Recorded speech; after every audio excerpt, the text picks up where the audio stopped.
Olá pessoal, tudo bem? Eu sou o Marcos, a gente está aqui apresentando para vocês o podcast Interconectados do Grupo Intercompany e junto comigo a gente tem aqui o Rafael. O Rafael é nosso especialista na área de segurança, eu sou da parte de Data and AI da empresa. E o Rafa vai estar junto com a gente em toda essa jornada aqui do podcast. Você quer falar alguma coisa, Rafa, rapidinho, antes da gente falar da Fernanda? Com certeza. Bom dia, pessoal. Tudo bem? É um prazer estar aqui, é um prazer estar dividindo essa mesa com amigos, né, que a gente tem aqui de longa data. Então, vamos fazer esse desafio, trazer novos rumos e novos frutos para o Grupo Intercompany. Legal. E a Fernanda, hoje, é nossa convidada especial, porque como a gente está inaugurando essa série de podcasts, né? A Fernanda vai poder contar um pouco para a gente da história da Intercompany, né? De todos aqui que estão na mesa, ela quem está há mais tempo, né? Apesar da gente ter nosso amiguinho aqui também, o Tux, que faz parte da Intercompany desde o início, mas como o Tux não fala, a Fernanda está aqui como sendo a nossa historiadora, né, Fernanda? Vamos chamar assim, da área de marketing, né, da Intercompany, como tudo começou. Por favor, Fernanda, se apresenta. Olá a todos, eu sou a Fernanda, sou responsável pela área de marketing na Intercompany. Eu trabalho na Intercompany desde 2008, então já tem alguns anos que estou lá com vocês. Maravilha. Fernanda, como é que foi chegar na Intercompany? Como é que era? A gente sabe, a Intercompany está com 24 anos de existência hoje, né? E como é que era nesse momento que você chegou? O que a Intercompany fazia? Qual que era o foco dela? A Intercompany era reconhecida, como até hoje, né, como uma parceira especialista nas soluções de infraestrutura da IBM, né?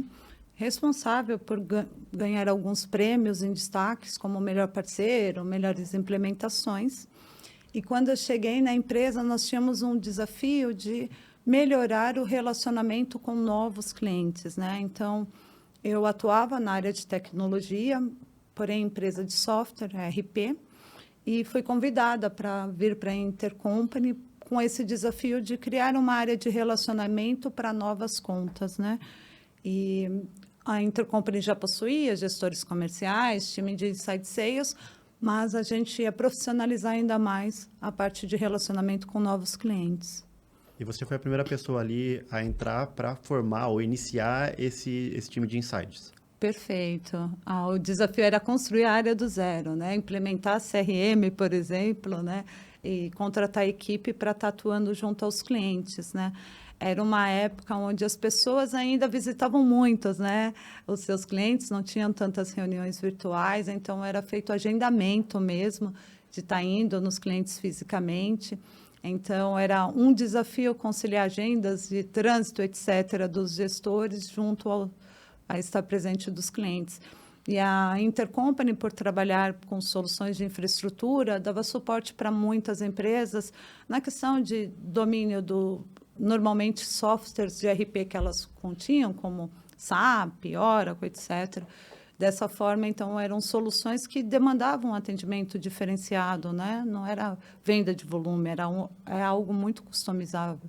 Então, precisava desse relacionamento mais próximo aos clientes. E o endereço da Intercompany já era onde é hoje ou era outro? Como é que era isso? No ano em que eu entrei, a empresa já estava onde está hoje, né? Nós estamos na saúde.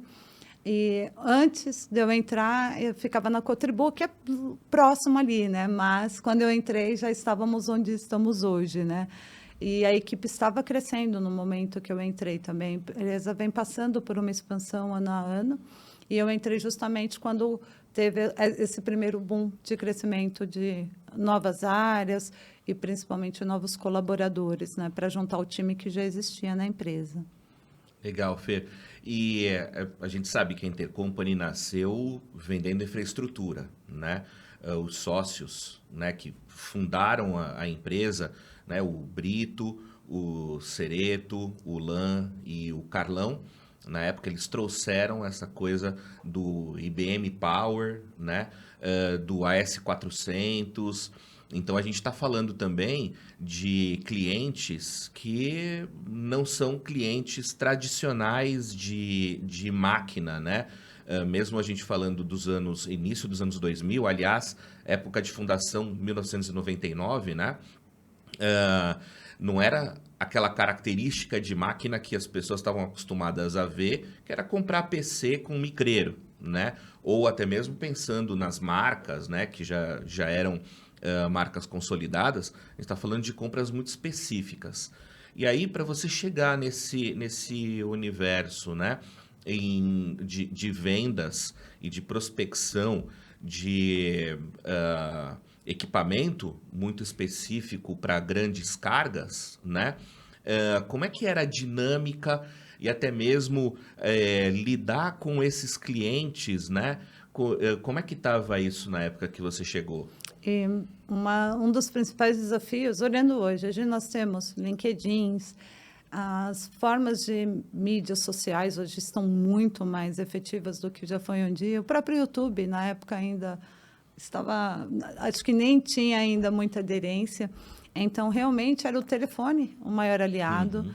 E até mesmo para você identificar os perfis das empresas era mais difícil, né? A tecnologia ajuda todas as áreas, em marketing mais ainda, né?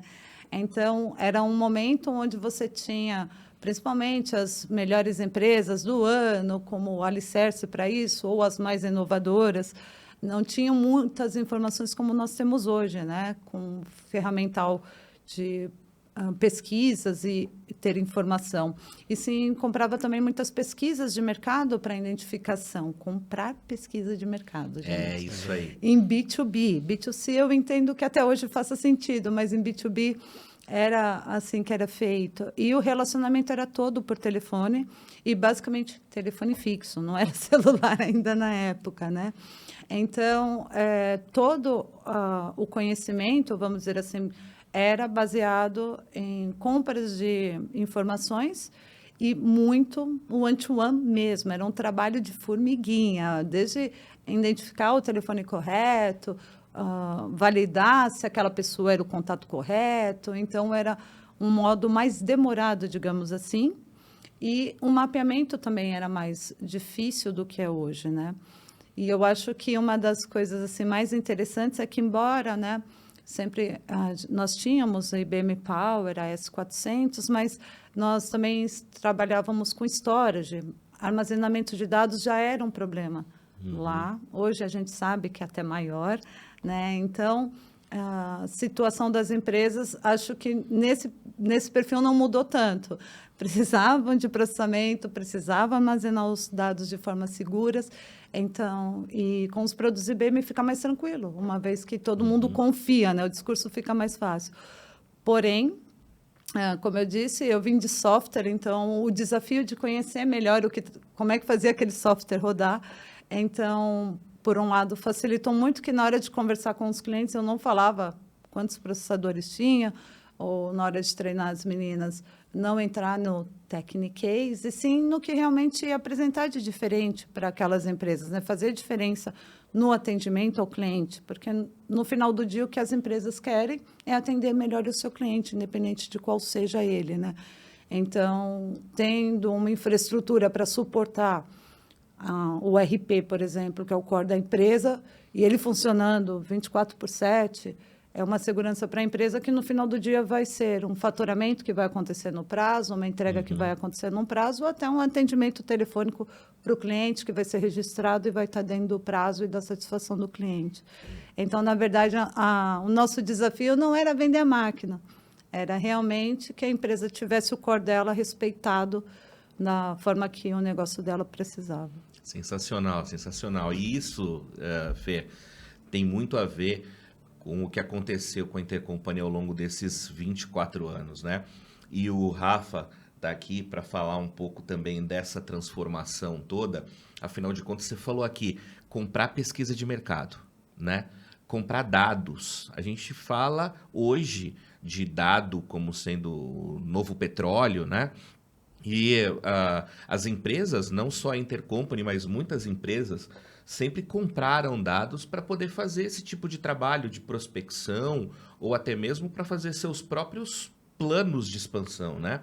E nós estamos aqui para falar de tecnologias mais novas, né? Mas, claro, a gente precisa contextualizar isso no tempo, né? E o Rafa está aqui como nosso especialista de segurança e de LGPD, e passou por isso também, ingressou na Intercompany na sequência da Fernanda, e viu essa mudança de comportamento e essa mudança de paradigma, né? Dos conceitos de dado privado, de dado sensível. E aí, como é que é essa história?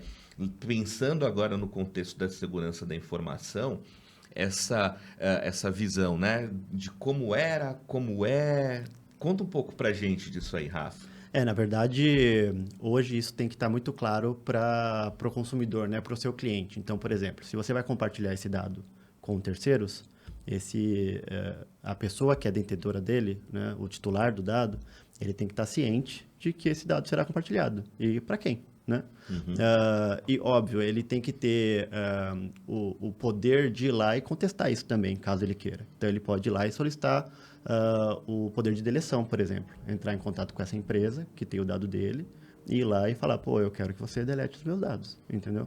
E aí, isso tem um prazo, né, para que essa empresa consiga dar esse retorno e consiga fazer a exclusão, a anonimização, etc., desse dado dele, entendeu? Então, é assim que é feito hoje. Uhum. Mas isso é hoje, né? É hoje, exatamente. É hoje. Nós estamos falando aqui de uma transformação que aconteceu nos últimos 13 anos, 14 anos, Sim. né?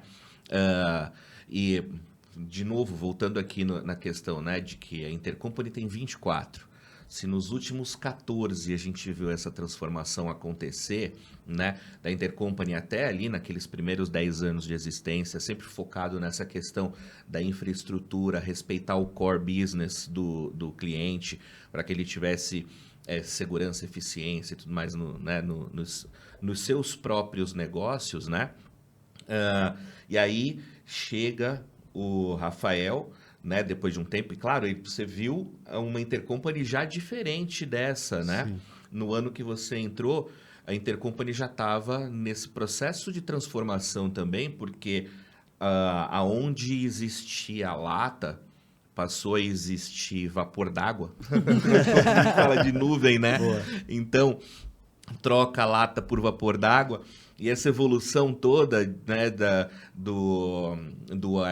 das máquinas power, né, dos sistemas de médio e grande porte, escalar isso para a nuvem. Aliás, antes disso até a gente falou sobre downsizing ao longo dessa história, né? Então, diminuir o tamanho das máquinas e aumentar o potencial delas de processamento, armazenamento, com eficiência energética. Sim. Quer dizer, foram vários temas ao longo desses 24 anos de evolução da Intercompany. Aliás, existiu o tema TI Verde, que foi muito emplacado para a redução do custo de eletricidade, principalmente, né? Que as máquinas consumiam muito, então tinha a bandeirinha do TI Verde, onde, não, agora as máquinas são mais potentes, porém consomem menos energia, né? Hoje nós estamos já falando de carbono, né? Na época era só TI Verde para redução de custos de energia nos data centers dos clientes. E aí vamos pensar aqui, né? Em casa de ferreiro, o espeto tem que ser de ferro, né? Ferro. E a Intercompany fez isso dentro de casa. Sim. Com a construção de data center e tudo mais. E aí, como é que foi assistir isso tudo, Rafa? Até mesmo antes de você ingressar nessa parte de LGPD, né? Que é o hoje, você viu essa transformação acontecer desde quando você entrou? Eu vou contar um pouquinho da minha história dentro da Intercompany, né? Então, eu sou formado em Ciências da Computação. Em 2011, eu iniciei a faculdade e passo no estágio na Receita Federal em São Bernardo. Então, começo a atuar lá na Receita. E nisso surge a oportunidade de iniciar um processo de estágio dentro do Grupo Intercompany, tá? E aí eu entro em junho de 2012, eu inicio. A priori, eu inicio numa área que era liderada pelo Fúvio, Fúvio Xavier, inclusive, conhecido no mercado. Grande abraço, Fúvio. Gente boníssima, conheço ele também há muitos anos, na época de IBM. Com certeza, foi um grande mentor lá, para mim, no caso. E nessa época, ele estava liderando uma área de marketing técnico, onde o objetivo era... ali tinha eu e a Rafaela, se eu não me engano. E o objetivo era entender os novos produtos, mastigar aquilo ali, digerir e passar para os comerciais qual era o objetivo daquelas soluções, né? Eu fico ali durante, sei lá, 8 meses, 9 meses, mais ou menos. E aí o Fulvio muda de área e eu recebo o desafio de ir para a área de pré-vendas. E aí liderado pelo Fábio Zorzin, né? Então eu vou para a área de pré-vendas, onde tinha profissionais ali como o Railton, que hoje está na HP, como o Nagato, que trabalhou muitos anos na IBM. E aí, como pré-vendas, a missão ali era entender essas soluções, licenciamento, desafio do cliente para conseguir apoiar ele e resolver esse problema, vamos chamar assim, né, que ele está tendo ali naquele momento. Mas eu, como pré-vendas, eu senti a falta de estar em campo. Por quê? Porque eu, como pré-vendas, eu tinha que ter o entendimento ou as dores do pessoal que está em campo no delivery, para poder fazer uma composição de solução que realmente apoiasse essa pessoa a resolver esse problema que foi previamente colocado, né? E aí eu chego para o Zorza, como a gente chama, chego para o Zorza e falo, Zorza, eu gostaria, e aí depois de, sei lá, um ano e pouquinho, eu gostaria de ir para a área de delivery, para ter essa percepção realmente, né? Esse entendimento. E, claro, o objetivo é a evolução, né? Tornar um profissional melhor. E aí o Zorza vai lá e conversa com o Renan Varnier. O Renan, na época, era líder do que a gente chama hoje de Help Company, né? Do HC, que é a área de suporte nível 1, 2 e 3 de clientes, né? E aí, nesse momento, eu saio da área de pré-vendas e vou trabalhar com o Renan na área de suporte. Nisso eu estou falando de 2014 a 15, mais ou menos. E aí, trabalhando ali na área de suporte, o Fulvio, junto com a diretoria, traz uma solução chamada IBM MAS 360, tá? Que é uma solução de UEM, MDM, etc. Faz gestão de dispositivos. E eu começo a utilizar a solução e aprender sobre, e, é uma sinergia muito, muito bacana. Eu entendo basicamente e muito bem a solução. E aí, aprendendo isso, lembrando que eu estava na área de suporte, né? Comecei a aprender a solução e a Intercompany começou a trazer clientes. E eu comecei a fazer implementação da consultoria em cima dessa solução. Nesse meio tempo, a Intercompany cria a área de software, que era lá no 10º. Na área de software, o Fulvio volta para lá e começa a liderar essa nova área, junto com o Brito Cereto. É isso, né, Fê? Sim. Com o Brito Cereto. Tinham outras pessoas lá também. E aí trazem novas soluções para lá, uma delas é o MAS 360, e aí eu começo a atuar ali de uma forma muito mais consultiva, né? Nisso eu já estou falando de 2016, por aí. A área de software muda, eu vou para a área de delivery. Na área de delivery, aí eu já começo a trabalhar com o Felipe Silva, que hoje está no GPA. Começo a trabalhar com o Felipe. E aí, sim, eu começo a entrar nesse mundo um pouquinho técnico de implementação, mas começo a brincar também na parte comercial, que a diretoria começa a me dar mais liberdade para conversar mais com o cliente antes da venda concretizada, né? Então, eu converso com o cliente, etc. Começo a montar proposta, né? E aí, o Cereto vê isso e me puxa para a área comercial, barra pré-vendas, né, naquele primeiro momento. E aí eu continuo trabalhando ali, fazendo tanto a parte comercial quanto a parte técnica, muito mais visando esse lado de aprendizado de relacionamento, etc. Nesse meio tempo eu inicio a minha pós-graduação em Segurança da Informação no Grupo Darius. E aí sim eu começo a vislumbrar um pouco mais esse novo contexto que é security, né? E faço também algumas certificações, tiro a minha certificação de DPO e etc. E uma vez que eu termino todo esse ciclo, a Intercompany inicia o processo de criação de uma brand de segurança, né? Que foi um pouquinho antes da criação da brand de inovação, acredito eu, né? Mais ou menos. Com certeza, que a gente começou a inovação em 2019. Em 19, então foi.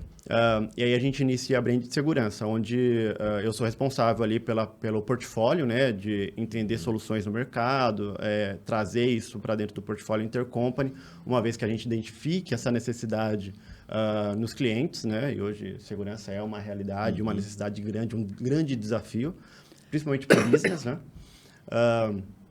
E aí, eu tenho essa responsabilidade hoje dentro do Grupo Intercompany, não só comercial, mas também de enxergar essas necessidades devido à área comercial e trazer essas soluções para dentro de casa.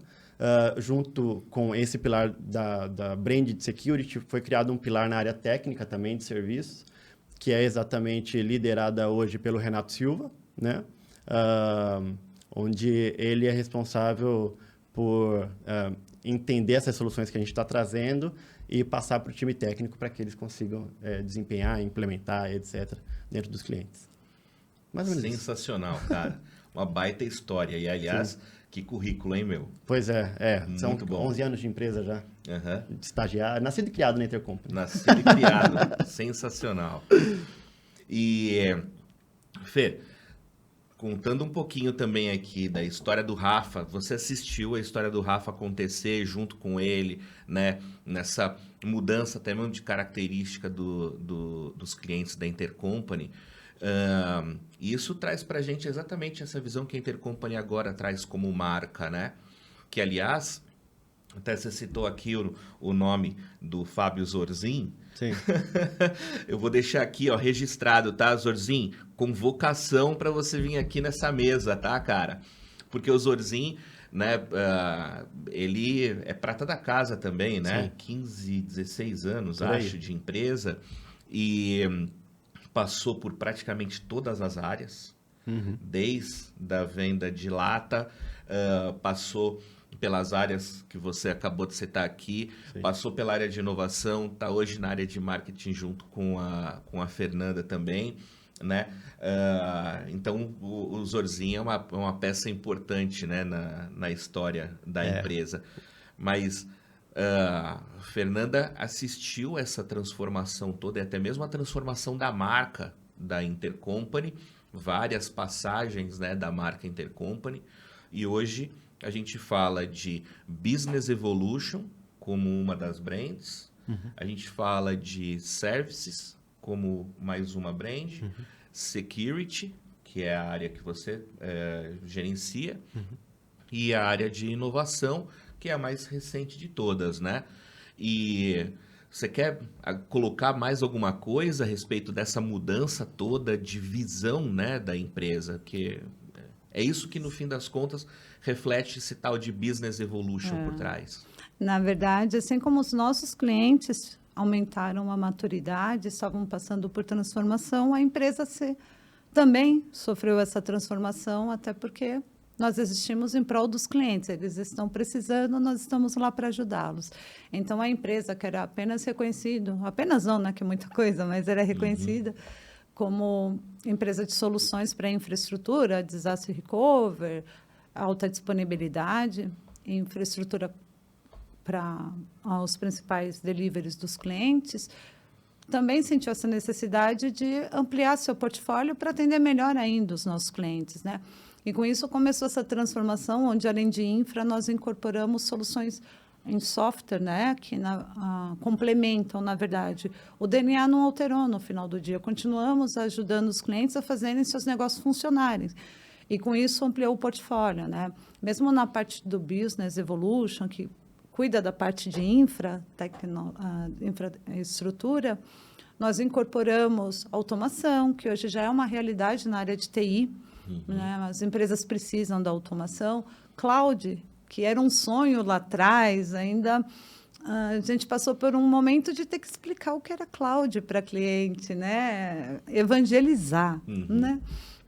Então, também está incorporado no Business Evolution, então, cloud, automação e, lógico, infraestrutura tradicional, hybrid cloud, cloud privada e tantos outros serviços e soluções. E ao passo que a gente passa por essa transformação dentro da infraestrutura, começa-se a necessitar mais a parte de segurança, ali nós temos a área que foi criada para esse contexto, inovação, que na verdade todas elas têm inovação, mas nesse caso não é pensando em inovação para aquela solução, né? Acho que a sua área veio para trazer inovação para qualquer área da empresa, não na TI, até então, que foi também um momento desconfortável para mim, digamos, né? Que estava acostumada a pensar no meu cliente como alguém de TI, ou um CISO, que é segurança da informação mesmo assim. Aí vem uma área nova para a empresa, que não é o cara de TI que entende dela. Então, teve para a área de marketing essa alteração de mindset de, pera, minha persona não está mais ali com cara de TI. Quem é esse cara que está do outro lado? O que ele precisa? Qual é a dor? Totalmente novo, né? Conhecer isso, e ainda continua sendo um desafio, porque quando nós falamos em inovação, cada um pensa numa coisa, né? Então, aterrissar isso para um contexto corporativo e como a Intercompany pode agregar, acredito que com isso veio você, Loma. E falaram, Loma, vem aqui, nos ajude a aterrissar esse conceito que está no imaginário popular e que nem sempre se consegue aterrissar e dizer, para quê? Como funciona? É de comer ou é de beber? Pois é. Eu queria até te agradecer esse feedback, porque entender que essa coisa toda aconteceu, né? De você está acostumado a lidar com cliente TI, que de repente chega alguém, cai de paraquedas, né? Nossa área começou agora em 2019. Se a gente desconsiderar o tempo da pandemia, nós temos uma área que acabou de nascer, né? Então, entender o tamanho dessa mudança, né? De agora meu cliente não é mais apenas o cara de TI, ele é o cara de negócio, né? Eu não tinha ideia de como tinha sido isso para vocês.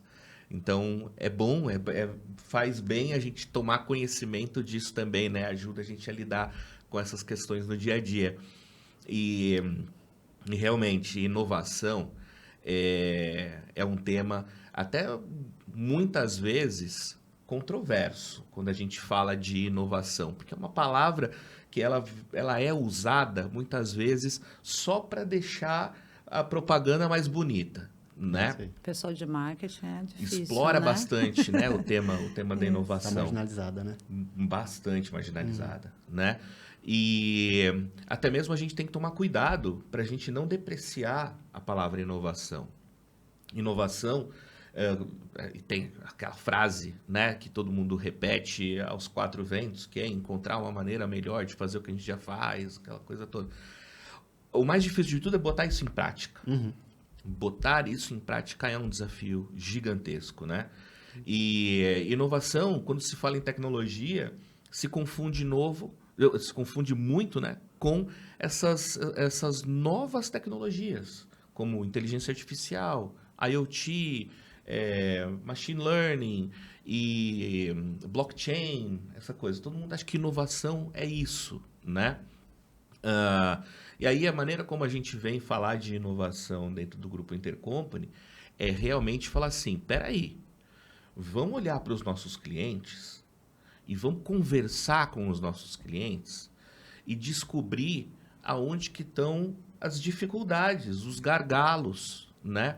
Vamos transformar os processos dos nossos clientes em processos mais eficientes, né? Então, a gente não está mais falando exclusivamente de tecnologia, né? A gente está falando aqui de um trabalho consultivo de melhoria de processos. Melhoria no negócio utilizando tecnologia, né? Exatamente. A tecnologia passa a ser uma mala de ferramenta e não mais o principal discurso. Mas, Loma, até para embasar tudo isso que você está falando, conta um pouquinho como você chegou nisso. Como chegou na Intercompany. Tá bom. Porque aí a gente consegue, aí a gente volta para essa parte aí do que é inovação. Tá certo. Não, eu até brinco aqui que o meu penteado esconde, né? Mas você sabe, que tem até um fato interessante aqui, esse ano de 2023, né?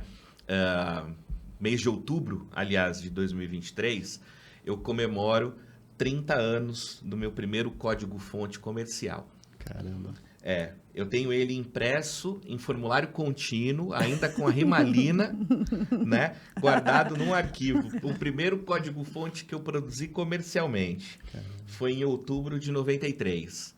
E era um sisteminha escrito em Clipper para emissão de carteirinha de um clube de futebol de salão lá de São Bernardo, o GEVU. Grêmio Esportivo Vilas Unidas. Conheço, joguei bastante lá, claro. Jogou bola no GEVU? Joguei. Então, e eu fiz um programinha, eles tinham lá um 286 com uma impressora LX 810 da Epson, né? E eu fiz esse programinha para emitir as carteirinhas dos jogadores de futebol de salão do GEVU naquele ano. 93, você estava jogando bola lá? Não, 93 eu tinha 1 ano de idade. Então você com certeza não pegou a carteirinha que a gente fazia lá. E cortava, imprimia as carteirinhas, né, em formulário contínuo e cortava com tesoura e botava dentro do saquinho plástico. Era muito, muito manual o negócio, mas Era legal ter um sistema, né? A gente cadastrava os jogadores. Então, foi a primeira vez que eu fiz um sisteminha, né? A gente chamava de sisteminha. E depois disso, então, foi aí que a minha carreira começou. Eu fiz o curso técnico, né, de processamento de dados, olha o nome que tinha, na ET, né, lá em São Bernardo, ET Lauro Gomes, né? E aí começou a minha carreira na área de tecnologia. E passei por várias, né? Na hora de entrar na faculdade, eu escolhi fazer engenharia elétrica, né? E fiz engenharia elétrica em Santos, na Santa Cecília. Então, morando em São Bernardo, descia a serra todo dia, pegava comboio na serra, né? Perdia a primeira aula. Normal, super normal, né? E sempre tive um apego muito grande com matemática e física, sempre curti isso, né? E um professor, o Chicão, esse cara, para quem é da minha época lá do curso de engenharia em Santos, e que fez FEI também, né? Porque o Chicão também dava aula na FEI. O Chicão, ele me orientou a produzir um artigo, né? Porque eu questionava muito alguns fundamentos matemáticos, né? E um deles era em relação a variações de raízes na função de segundo grau. Coisa absurda, Caramba, né, cara? Pessoal. E aí... E aí, então, aquela história do delta, sabe? Quando você, né, que aliás até tem o conto, né, da matemática de que Bhaskara formulou a solução da equação de segundo grau, aquela coisa, isso tudo é balela, tem uma história por trás disso, né, que não tem nada a ver com o indiano, né? Mas o delta ali da função de segundo grau, ela na verdade determina exatamente isso, né? A abertura da curva é uma variação numérica. E delta é o símbolo de variação numérica, né? Então, isso daí acabou despertando lá no Chicão, né? Falou assim, pô, cara, você tinha que ser pesquisador, né? Você não tem que ser engenheiro, você tem que ser pesquisador. E aí, papo vai, papo vem, eu acabei escrevendo esse artigo e tal, né? Aí o professor Ponce de Leon, também ele era da época da faculdade em Santos e da FEI, ele levou esse meu artigo para o Uruguai, para um congresso de matemática lá e tal. E o negócio acabou ganhando força. E assim, até hoje isso não me rendeu nada, tá? Só me rendeu um monte realmente de tempo de estudo. Experiência. Experiência como pesquisador. Minha primeira experiência como pesquisador. Mas me despertou a vontade de estudar física de verdade. Aí eu falei assim, beleza, vou estudar física. Então fui fazer física na USP. Fazer licenciatura em física na USP. Então, de novo, continuação ali da minha formação acadêmica. Aí passei pelo boom da internet lá no início dos anos 2000, né? Fui trabalhar num escritório ali no Itaim, Para quem não lembra, era o fim do mundo, né? Era Hã? o fim do mundo, né? Anos 2000, a virada era o fim do mundo, não era? Era virar, Alguma exatamente, coisa era o assim. mundo ia acabar. Sim, O em mundo ia acabar. 1999, na hora de virar, os computadores iam dar pau. Ia dar pau em tudo. Ia Porque, parar, o dinheiro ia subir da conta, tinha várias Eu lembro que eu não histórias. queria ir pra escola, com medo do mundo acabar, não queria que a minha mãe fosse trabalhar. Criança, né? Pois é, cara. E se nós estamos falando que em 93 você tinha 1 ano, você Exatamente. estava com 7 ali Isso na aí. virada do século, né? E então essa história toda, né, de estar ali quando a internet ganhou força, né, no finalzinho dos anos 90, eu fui trabalhar num escritório que no final dos anos 90 era um escritório de um andar inteiro no condomínio São Luís, ali no Itaim, né? Um escritório de milhões, com dinheiro investido da Cemex, uma das maiores empresas de cimento do mundo, no México, né? E era .com Holdings. E tinha ações na Nasdaq, uns troços assim, sabe? Não durou 2 anos, porque foi a bolha dos investimentos na internet, né? E nessa época eu estava terminando os meus estudos de física, né? E estava trabalhando em tecnologia, mas de certa maneira, assim, eu tinha pego gosto por esse negócio de estar trabalhando com alguma coisa que tivesse na linha da borda, né? Era o boom da internet, eu resolvi arriscar e falar assim, larguei um outro emprego que eu tinha, que era mais estável em empresa, trabalhando na área de sistemas, né? Na época eu estava programando o VB, quando eu resolvi largar tudo e ir trabalhar com internet, né? Então, isso me deu esse gostinho por trabalhar por cutting edge technologies, como a gente costumava dizer, né? E, muito bem, depois disso, eu acabei indo para o Sul para trabalhar num projeto para Karsten, cama, mesa e banho, né? Onde eles estavam fazendo a transposição de alguns sistemas ainda que era tela verde, né? Terminal TN3270, né? Para ambiente web, para interface web. E aí isso, cara, a gente utilizava tecnologias que era assim, olha, a gente vai botar uma máscara web na frente de uma aplicação que na verdade continua sendo tela verde, tá? Era mais ou menos isso o negócio. E era um projeto com um produto IBM, né? Foi ali o meu primeiro contato com o WebSphere da IBM, né? E aí foi também que começou a nascer um pouco mais de força, né, no meu contato em si com os produtos IBM. Muito bem. Nesse projeto da Karsten, né, no meio dele, o Marcelo Novaes, né, também queria deixar aqui um abraço, meu padrinho praticamente dentro da IBM, junto com o Francis Ricaldi, né, 2 caras sensacionais da área de software da IBM. O Francis já não está mais na IBM, mas o Marcelão está lá ainda, prata da casa. Eu acho que ele vai fazer 50 anos de IBM, se bobear. Louco. Né? E ali eles me deram muita ajuda, né, para conduzir esse projeto ali dentro da Karsten. E o sucesso que a gente teve nesse projeto em pouquíssimo tempo acabou despertando também a possibilidade de eu escrever um Red Book. Então eu fui para os Estados Unidos, né, a convite da IBM, a IBM pagou tudo, para eu passar lá internado 45 dias escrevendo um livro, né, sobre o WebSphere Portal, né, junto com mais um grupo de técnicos ali. Entre eles tinha um outro brasileiro que era da área de suporte aqui do Brasil, ficava ali no Rio de Janeiro, que é o Wagner Santos, né? Um cara muito gente boa também. Eu acho que ele ainda está na IBM, faz muito tempo que a gente não se fala, né?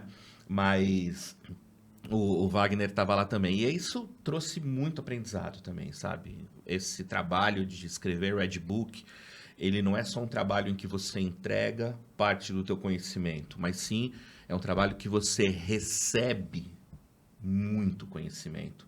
Porque você está escrevendo um livro com outras 4, 5 pessoas, no fim do dia, você só está entregando 20% do negócio e está recebendo 80%. É isso mesmo. É um baita privilégio, realmente. É sensacional, uma experiência incrível essa, né? E isso abre, então, a possibilidade, né? Claro, não foi por causa do Redbook, mas isso acabou me trazendo visibilidade dentro da IBM e pessoas dentro da IBM começaram a olhar para mim e falar assim, pô, esse cara é um cara que a gente, em algum momento, pode convidar para vir. E foi o que aconteceu logo em seguida, um ano depois desse Redbook, a IBM me fez um convite para vir para dentro, né? E aí, isso foi efetivamente a minha entrada na IBM. Os 3 anos anteriores, né, foi esse projeto da Karsten e tal, eu estava junto com um parceiro da IBM lá do sul do Brasil, então eu não era ainda funcionário IBM, mas a gente estava lá representando a IBM, né? Então eu conto isso como parte da minha história na IBM também. Mas o ingresso na IBM foi num time chamado HiPods, antes do iPod, né? O HiPods era o High Performance on Demand Solutions. E esse grupo tinha um núcleo aqui em São Paulo, né? Mas, na verdade, eram 50 profissionais espalhados pelo mundo. E o objetivo desse grupo era fazer first of a kind. Ou seja, o VP da IBM em algum lugar do mundo conversava com o CEO de uma outra empresa em qualquer lugar do mundo. Eles ali tinham uma ideia maluca. Aí vinha o VP do HiPods, que era o Willy Tio, virava pra gente e falava assim, ó, seguinte, a gente teve uma ideia aí, um negócio assim, assim, assado, ó, faz. Ou seja, inovar. É isso aí, entendeu? Eles tinham as ideias e a gente tinha que arrumar um jeito de costurar aquela ideia, muitas vezes com coisa que não existia ainda, né? E isso foi a tal da lição de inovar mesmo, né? E foram alguns anos que eu me reportei para o time da Califórnia, né? Nos primeiros 2 anos desse projeto, eu passei mais tempo na Califórnia do que no Brasil. Cheguei a vir para o Brasil numa véspera de Natal. Não fui eu que paguei a passagem, mas foi a passagem mais cara que eu já peguei na minha mão. Dia 23 de dezembro, à noite, embarcando de São Francisco para São Paulo, né? Então foi um negócio. Cheguei para passar o Natal com a minha família. No dia 2 de janeiro eu estava de volta nos Estados Unidos e fui voltar só em abril. Aí, mês de abril, voltei pro Brasil, fiquei 2 semanas aqui, meu gerente pega e me manda de volta para lá. E assim foi, nos primeiros 2 anos nesse time. Trabalhando muito dentro do laboratório lá do Vale do Silício, né? O SVL Lab, e também dentro de cliente, porque no momento em que você está fazendo esses projetos que são esses first of a kind, você tem um cliente que é o cliente piloto, né? E um dos clientes piloto que a gente atendeu foi a Sprint Nextel, né? Lá em Kansas City, Missouri.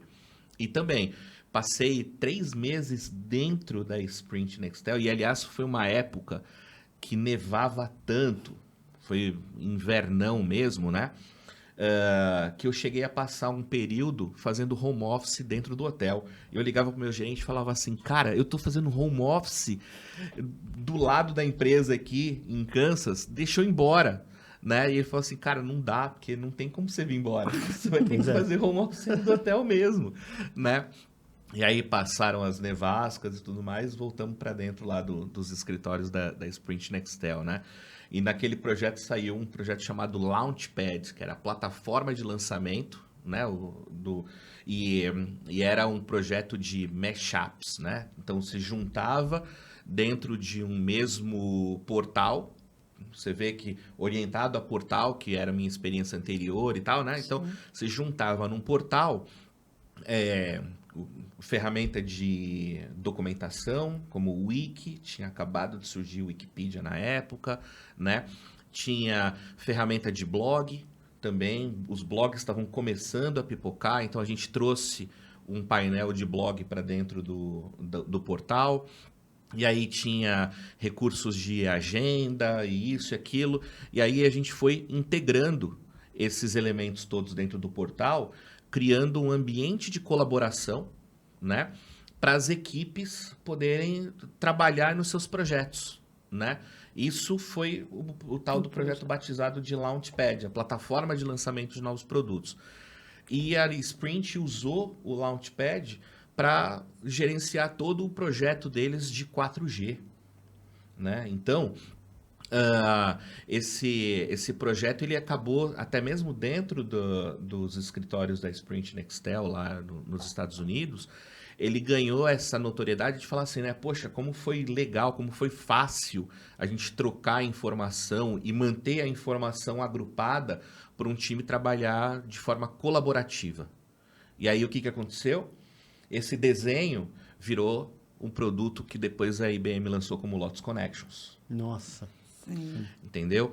Então, esse negócio de fazer inovação, ele era, de certa maneira, a experimentação que a IBM fazia com o apoio dos clientes e com essas ideias, né, dos VPs e tudo mais, de experimentar e levar para dentro do laboratório para depois sair com novos produtos.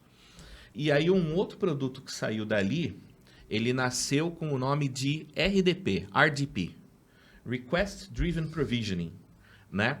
E o RDP, como é que ele era? De novo, portal.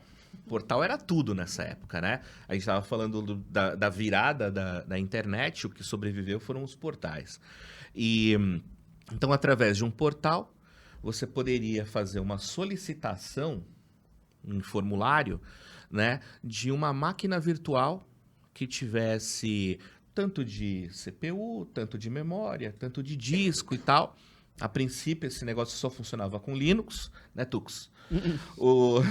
Só funcionava com Linux. E aí, o que a gente fazia? Uma vez que a gente mandou essa requisição, né, um script por trás ali fazia descoberta de recurso disponível. Isso nós estamos falando de ferramenta de IBM Tivoli, né? Que tinha de mapeamento de recursos e tudo mais. Então, isso, na verdade, ele não descobria nada, né? Os recursos estavam mapeados por conta do ferramental Tivoli que tinha ali por trás.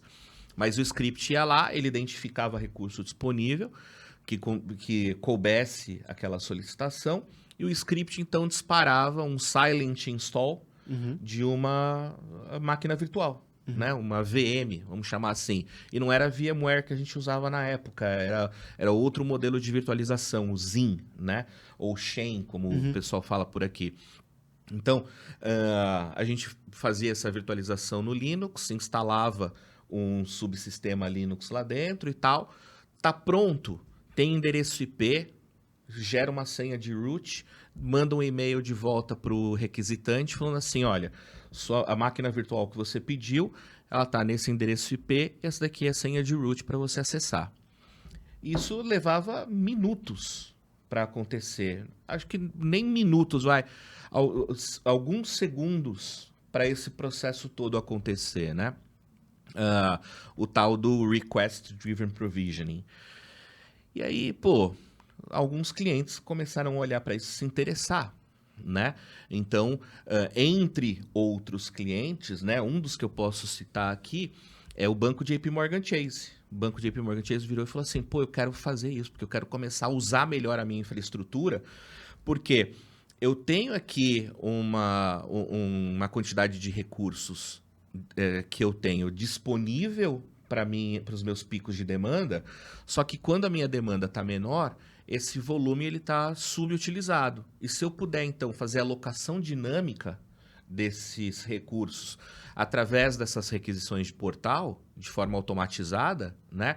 Então, provisiona, deprovisiona quando eu não quero mais, provisiona de novo.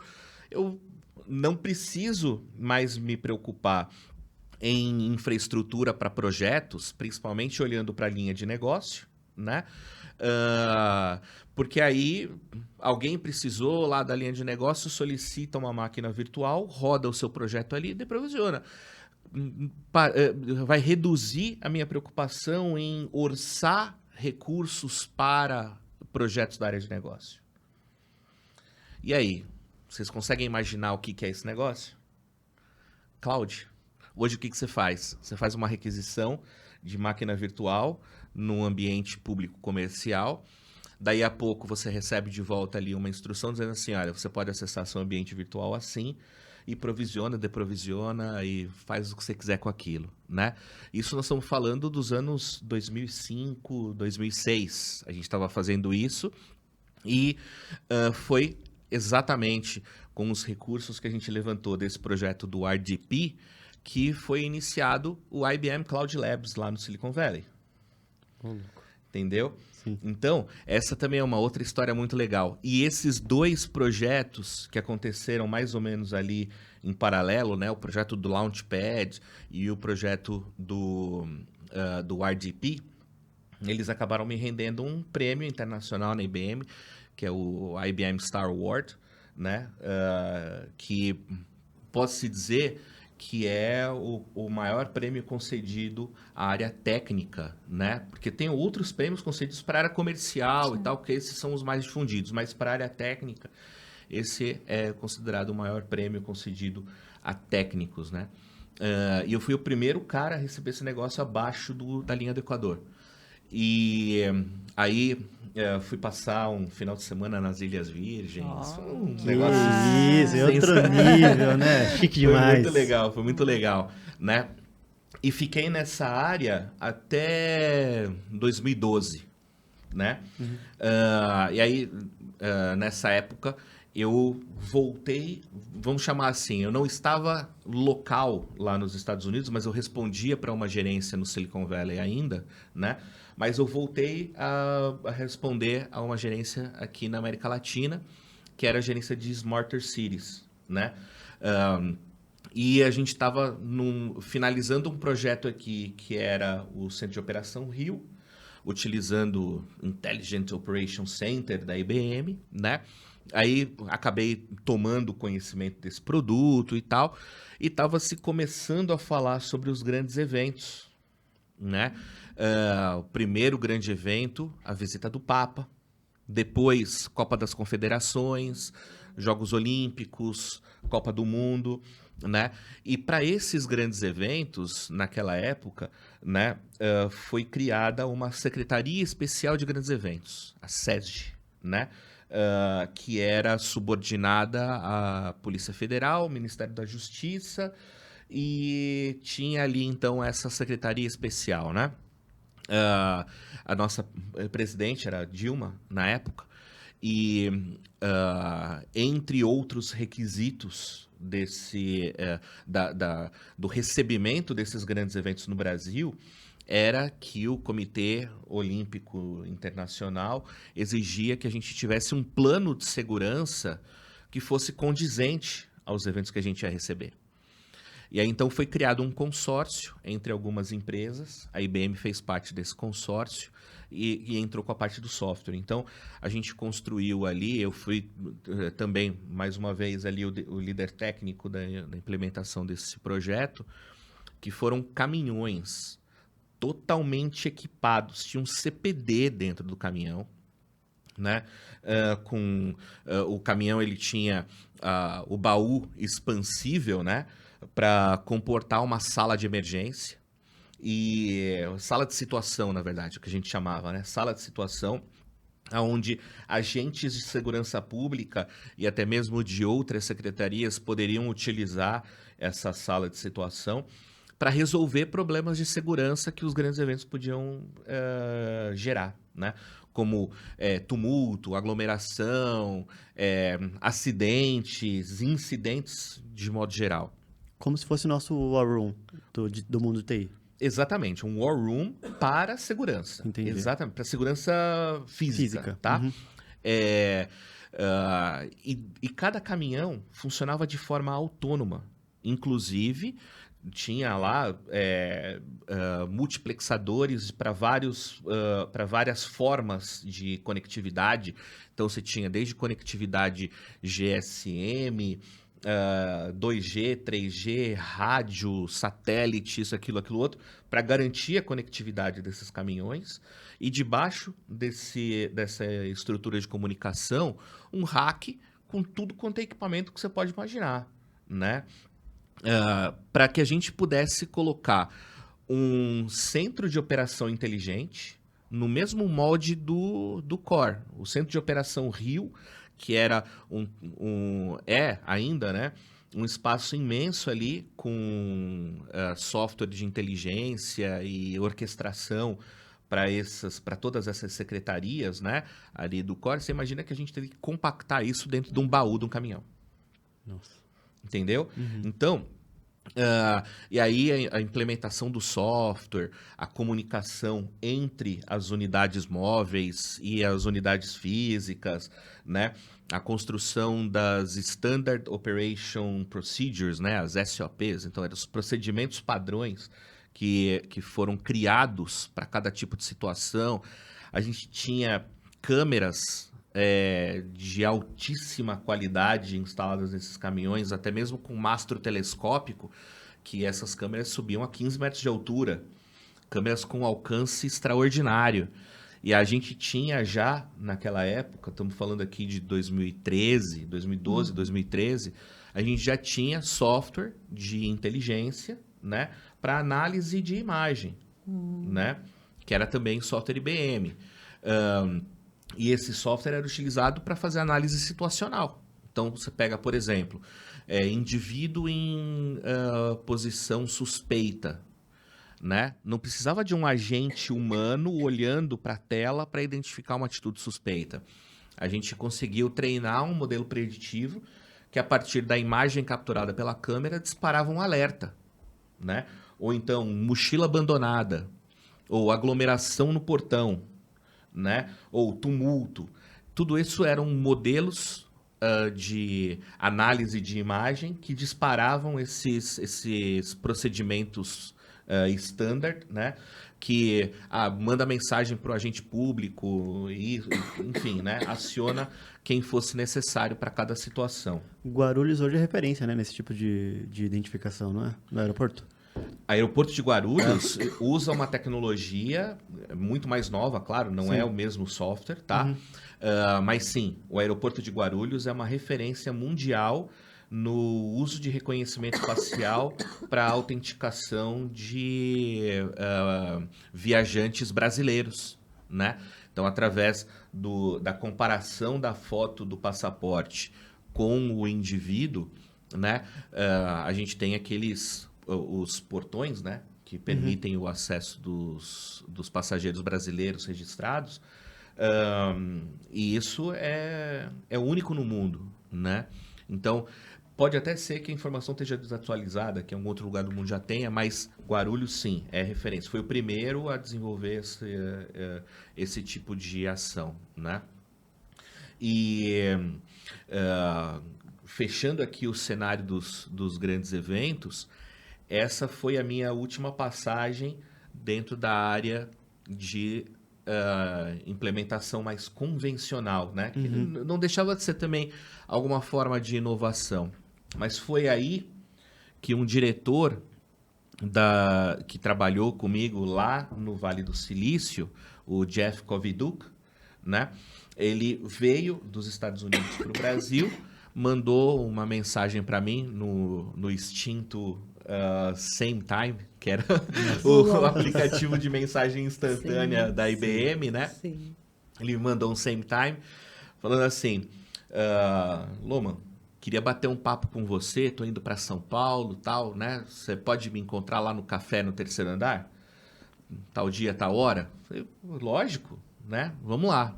Como não, né? Aí, pô, vou falar, não. E ainda um cara que assim, a gente acabou criando amizade, né? Por conta dos trabalhos que a gente fez junto e tal, não tinha nem por que falar não pro cara. E aí a gente chega, começa a tomar café, papo vai, papo vem. E aí, Jeff, o que você anda fazendo, né? Eu tô trabalhando com uma tecnologia nova chamada IBM Watson, né? Aí o Watson, cara, que legal, o Watson do Jeopardy, né? Que ganhou lá o programa de pergunta e resposta da televisão e tal. Ele falou, exatamente, né? Falou assim, eu tô com uma missão que é montar o COC, né? O centro de competência do Watson em várias localidades do mundo. E uma das localidades onde a gente vai montar o COC é aqui em São Paulo para a América Latina, né? Eu queria te convidar para ser um tech lead desse nosso COC. Aí eu dei 3 passos para trás, falei assim, caramba, né? E fui conversar com a minha gerente na época, a Renatinha Bittencourt. Falei para ela, Renata, ó, puta oportunidade, né? E ela virou para mim e falou assim, Loma, nem pensa 2 vezes, vai. E então resolvi aceitar o convite. E o COC não tinha nem sido montado ainda. O Jeff veio para começar a montar o negócio, né? E aí ele já tinha falado com uma ou outra pessoa, entre eles o Fábio Gandur também, né? Um grande cientista que teve por 25 anos dentro da IBM, médico, né? Então ele era um cara também, estava muito por dentro de tudo que estava acontecendo, mas ele não chegou a fazer parte do COC, né? Ele era muito mais uma pessoa ali de amparo científico, né, dentro da comunidade aqui da América Latina. Mas então, para a composição do centro de competência, né, podemos dizer que extraoficialmente eu sou o primeiro cara que foi convidado para fazer parte do time, né? Porque enquanto a gente não tivesse um diretor nomeado para a área, não tinha, obviamente, como mudar a minha gerente, que na época era a Renatinha, para essa outra área, né? E foi aí, então, que entrou o Fábio Scopetta, né? Que foi o primeiro diretor da área de Watson aqui na América Latina. E uma vez o Fábio Scopetta tendo sido oficializado na posição, eu logo entrei debaixo dele e começou, então, a se criar o time do Watson aqui. E foi aí que eu comecei a me meter com a parte de inteligência artificial, né? Aí foram alguns anos, isso nós estamos falando, essa virada aconteceu de 2013 para 2014. Participei de alguns projetos de Watson aqui na América Latina, entre eles o projeto BIA do Bradesco, né? Na BIA do Bradesco a gente tinha 2 frentes de liderança, né? Tinha o Fabrício Bart cuidando da entrega do telebanco, né? O telebanco era exatamente a frente do negócio, né? Era a inteligência artificial entregando resposta para as agências bancárias primeiro. Tá? Então, essa era a função do telebanco. E eu estava ali atrás captando conhecimento do DSPS, que é o departamento que cuida dos produtos do banco, né? Mapeando, então, o conhecimento de lá de trás para treinar esse modelo que o telebanco, então, transformaria finalmente no modelo de pergunta e resposta que seria utilizado pela agência. Então, a gente tinha essas 2 colunas. Eu estava aqui no DSPS e o Fabrício Bart estava aqui no telebanco. Ao mesmo tempo que eu estava tocando um outro projeto no México, para o Banorte, que é o Banco Mercantil do México, né? Com sede na Cidade do México, mas a gente passava a maior parte do tempo em Monterrey, na divisa ali com os Estados Unidos, onde funcionava o contact center do banco. E lá no contact center do banco a gente também fez uma implementação de Watson em espanhol, né? A primeira implementação de Watson em espanhol, para ajudar os agentes de atendimento, né, do Banorte a resolver os problemas dos consumidores. Então, o consumidor ligava lá para a central de atendimento e falava, por exemplo, ó, perdi meu cartão de crédito e na hora que eu cheguei em casa identifiquei que tinha uma cobrança indevida, uma compra que eu não reconheço. E é um problema complexo para o agente resolver. E o agente recebia ali, né, a ajuda do Watson muito rápido, reduzindo o tempo médio de atendimento, que era de, às vezes, produzia 5, 6 minutos de espera para 30 segundos de espera, pela resposta de como resolver o problema, né? Então, essa história toda aí, dentro da... Antes e depois da IBM, né? O antes com o negócio de arriscar ir para o mundo da internet, né? E depois, dentro da IBM, participar desses projetos lá no time do HiPods e depois Cidades Inteligentes e Watson e tudo mais, sempre me manteve ali nisso, que desde o começo eu chamo lá de borda da tecnologia, né? E isso criou uma cultura de falar de inovação. Só que aí nessa época que eu estava no Watson, e a IBM estava muito fortemente trazendo força, né, para a marca Watson dentro dos bancos, tinha vários outros clientes lá fora esperando na fila, Sim. né? Eu tive a chance ainda da minha transição de IBM para o mundo externo, vamos chamar assim, né? Sair de dentro do aquário, atender uma indústria automotiva, né? Que foi a Hyundai. A gente fez o lançamento do Creta na Feira do Automóvel de 2016 com o Watson. O Watson tirava dúvidas dos visitantes da Feira do Automóvel a respeito do Creta, né? E foi um negócio extraordinário, porque todas as informações do Creta eram completamente sigilosas até a véspera do evento de lançamento do carro, que aconteceu na Feira do Automóvel. Então, a gente treinou o Watson todinho com informações do HB20. E aí, na noite anterior ao lançamento do Creta, a gente trocou toda a base de conhecimento para o Creta e rodou o treinamento do Watson para lançar o Creta no dia seguinte, cara. Caramba, que desafio. Desafio gigante. Nossa. Entendeu? Mas treinar o Watson, pelo menos, para entender as dúvidas dos consumidores sobre, por exemplo, tamanho de porta-mala, motorização, aquela coisa, potência. Exato, consumo. Então, ensinar o Watson a interpretar as necessidades, as perguntas que os consumidores iam fazer, era a mesma. A questão era qual era a resposta que o Watson ia dar. Sim. Que não era mais agora do HB20, e sim do Creta. Sim. Entendeu? Uhum. Então, o grande desafio foi fazer isso daí. Tinham perguntas ali que iam servir para o Creta e não iam servir para o HB20, mas a gente botou fake lá enquanto a gente não tinha o dado final, que era protegido a 7 chaves, né, pela área de marketing da Hyundai. E, muito bem, esse foi praticamente meu último projeto de Watson dentro da IBM, porque eu olhei para fora e falei assim, conheci um cara num evento do Cubo, do Itaú, né, e esse cara veio conversar comigo e tal, sobre uma oportunidade da gente eventualmente empreender, né? E aí, então, eu esperei amadurecer um pouquinho essa ideia e falei assim, quer saber? O que é pequeno para a IBM é grande pra caramba, para mim. E resolvi, então, sair da IBM e começar uma startup, né? E essa startup a gente fundou em janeiro de 2017, se chamava Iris, né?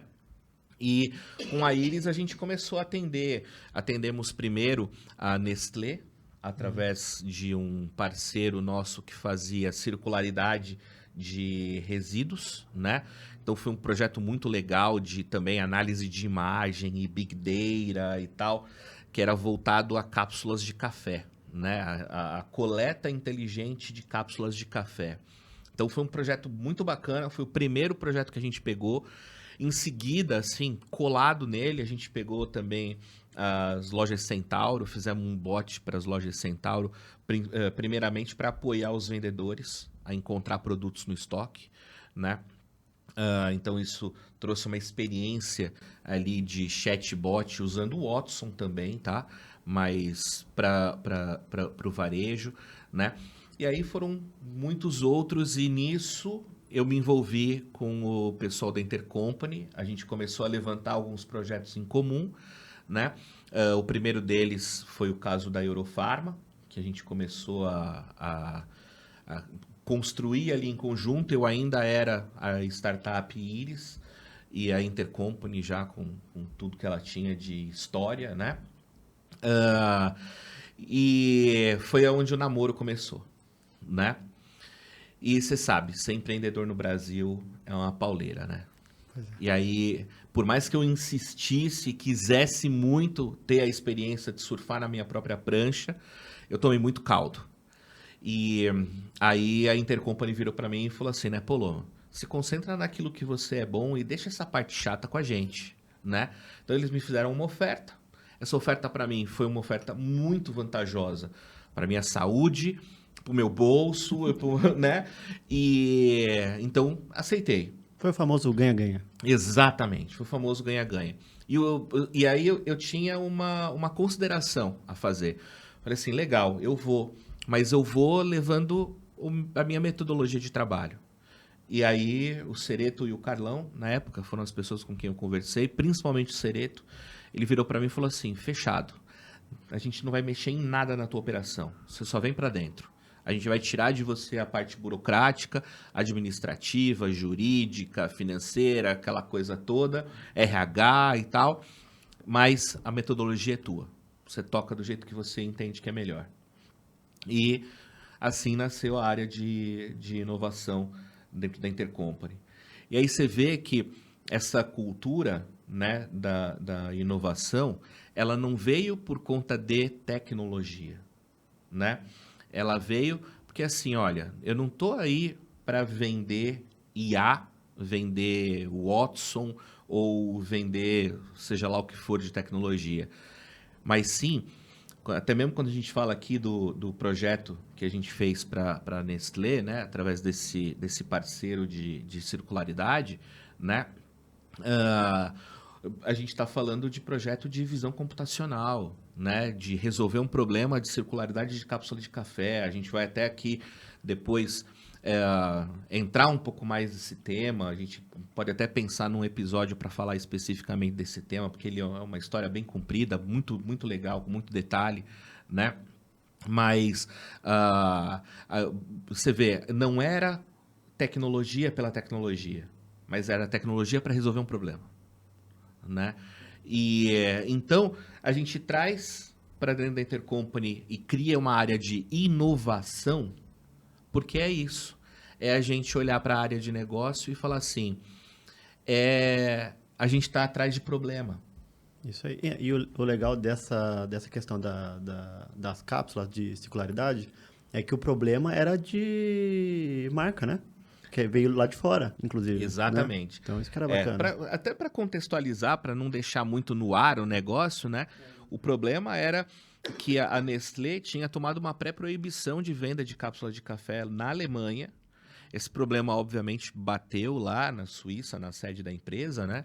Que eles tinham que resolver porque as cápsulas de plástico, elas estavam causando poluição ambiental. Os consumidores não estavam fazendo o descarte correto das cápsulas e eles tinham que encontrar uma maneira de fazer com que os consumidores passassem a fazer o descarte correto. Você fazer isso lá na Europa é uma coisa. Sim, né? com certeza. Fazer isso aqui no Brasil, e aí o Call for Action, obviamente, foi para o mundo inteiro, né? Fazer isso aqui no Brasil é bem mais complicado. Você tem que lidar com questões culturais que vão muito além do simplesmente virar e falar assim, olha, jogue a cápsula de plástico no lixo de plástico, né?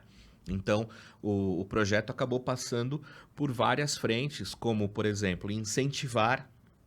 No momento em que você fala de incentivar, você tem que pensar em tomar cuidado com fraude, você tem que tomar cuidado com o que vai acontecer na pós-coleta, você tem que ver que o custo de reciclagem ou de reprocessamento de material no Brasil não é barato. Ainda mais se você pensar em plástico, é mais barato fazer plástico novo do que reciclar, né? E aí você fala de uma cápsula de café que tem um preço de venda, na época era qualquer coisa como R$2 por cápsula, vai. Preço de venda, mercado, prateleira, né? E você falar que o custo de reciclagem de uma embalagem dessa ia chegar perto de R$1, a conta não vai fechar, né? a conta não fecha.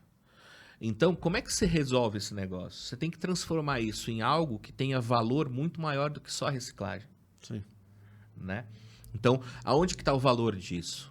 Aí vem a história do comprar informação de mercado. O dado, né? Há 14 anos atrás, comprar dado para poder produzir mais vendas, né? Ações de marketing melhores e tudo mais. Essa informação continua sendo uma informação privilegiada hoje. E você poder transformar esse comportamento, né, de devolução da cápsula de café em informação, né, na granularidade do consumidor, é algo, né, que tem um grande valor. É o dado que virou, então, o projeto de Big Data por trás do processo de incentivo à devolução, pontuação, ecossistema de vantagens, aquela coisa toda, é que faz o projeto parar em pé. Até porque o cliente final não é o cliente deles. Eles vendem para mercado, para atacadista, Exato. né? Então, eles conhecem o perfil do atacadista e do mercado. Agora, quem consome no final, eles não tinham visão nenhuma. Né? Exatamente. Exatamente. E aí, no crescimento desse projeto, entra ainda a indústria brasileira de café, né? A ABIC, a Associação Brasileira de Indústria de Café, que hoje é quem está tocando esse projeto para frente, né? Mas aí, voltando um pouco no contexto da história da Intercompany, né? E eu até acho que é legal aqui a gente falar da visão dos sócios. Hoje o Carlão já não está mais no quadro societário, mas ele é uma pessoa que, sem dúvida nenhuma, até o ano passado ele estava com a gente, né? É um cara visionário, uma pessoa Sim, que tenho bastante admiração também, né? De enxergar essa coisa toda da evolução da empresa, a evolução da marca, a evolução dos negócios, né? De nascer vendendo lata e agora vender consultoria estratégica, né? Então, e aí, de novo, a gente falando dos dados, né? Que eles eram comprados como um produto de prateleira, era mailing list, né, Fê? Tinha os mailings, tinha os bancos de dados mesmo, Uhum. com filtros, né? Uma coisa surreal, né? Por geolocalização, KNAI. Para poder fazer prospecção, para Correto. poder trabalhar com vendas e tal. E aí, hoje, a gente está falando de dados sendo coletados a partir de comportamento do consumidor, né? E você está andando na rua, você está sendo observado por algum tipo de tecnologia. Com certeza. E o legal é que esse tipo de coisa é muito mais assertiva, né? Exatamente, né? Já não é mais aquele negócio o dado do mailing, ele é um dado concedido espontaneamente, mas ele é provocado. Enquanto que essa observação do mundo, ela acontece de uma visão espontânea, né? De verdade, individual. Principalmente individual, né?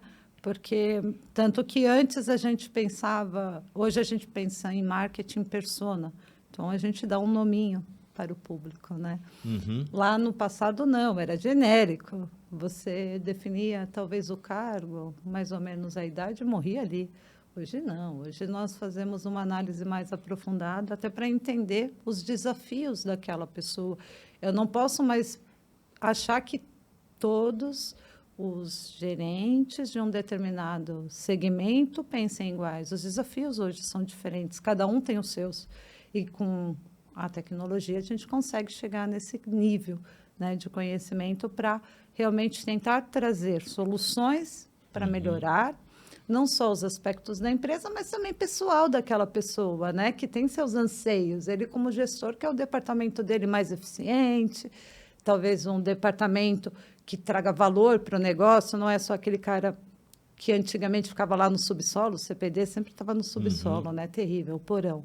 Então, hoje não. Acredito que o grande ganho, principalmente por causa da pandemia, a pandemia veio como divisor de águas, pelo menos aqui no Brasil nós sentimos isso, para que a tecnologia viesse, não como gasto dentro da empresa, mas ela sim premiando que a empresa cresça, que a empresa atenda melhor seus clientes, que a operação dela não pare e, além disso, que possa trazer novas oportunidades que ainda não estão sendo vistas pela área de negócios.